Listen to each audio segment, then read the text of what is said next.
अब BA, BCom, BSc और MA, MCom करें विश्व की सबसे बड़ी यूनिवर्सिटी इग्नू से। सॉल्ड असाइनमेंट और गाइड बुक्स प्राप्त करें। संपर्क करें Mahakal computers, DAV college gate के सामने से।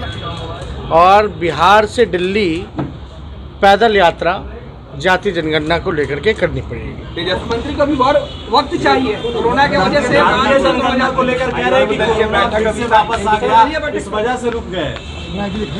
देखिए, आप सब लोग जान ही रहे हैं कि 2 बार हम लोगों के प्रयास से, राष्ट्रीय जनता दल के प्रयास से, आदरणीय हमारे नेता लालू जी के प्रयास से 2 बार जाति जनगणना का प्रस्ताव जो है बिहार विधानसभा और बिहार विधान परिषद से पास हुआ।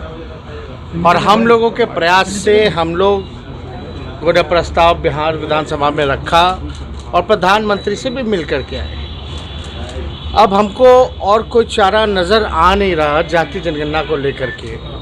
केवल एक ही चारा नज़र आ रहा है कि अब सड़क पर उतरना पड़ेगा और बिहार से दिल्ली पैदल यात्रा जाति जनगणना को लेकर के करनी पड़ेगी। तेजस्वी जी, एक सवाल है। आज आपने पेपर लीक पे बयान दिया, उसके बाद मुख्यमंत्री ने बयान दिया, कहा तेजी से कार्रवाई हो रही है, बहुत जांच हो रही है, लेकिन अभी तक ये नहीं बताया कि क्या जांच हो रही है। और 24 घंटे में पुलिस को मामला सौंपने के बाद भी एक भी गिरफ्तारी नहीं हुई है इसमें।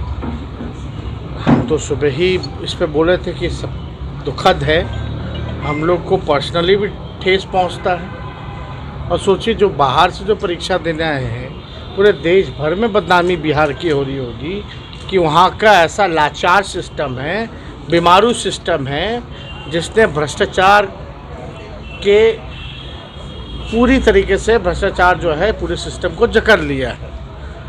अब इसमें नुकसान किसको है? बिहार का है, बिहार के भविष्य का है, नौजवानों का है, छात्राओं का है। पूछने पर बड़े मेहनत के बाद, पैसे खर्च करने के बाद भी उनको जो इनाम मिलना चाहिए, जो परिणाम जिस प्रकार का आना चाहिए, वो नहीं आ पाता है। परीक्षा रद्द हो जाती है, पेपर लीक हो जाता है।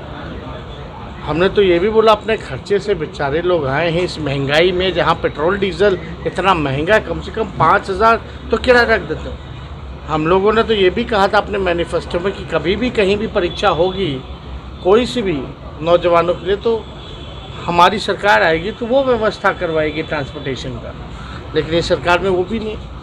तो हम लोग चाहते हैं कि भाई कोई पहली बार पेपर लीक तो हुआ नहीं है, BPSC में हुआ, देखिए पहले और कितने बोर्ड वाले में होता है। हर सब्जेक्ट के पेपर के पहले पेपर लीक होता है, सर्कुलेट होता है। अब तक किस पे कार्रवाई?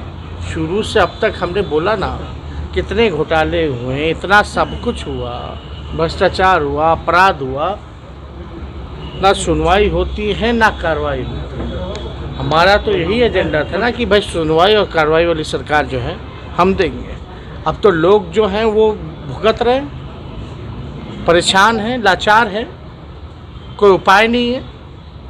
कब होगा परीक्षा? होगा तो उसमें भी पेपर लीक ना हो जाए, ये चिंता जो है बनी रहेगी लोगों की। इस चिंता को कौन दूर करेगा? जिनका उम्र ख़त्म हो रहा है उसका जिम्मेवार कौन होगा? तो ये तो सारा मसला है।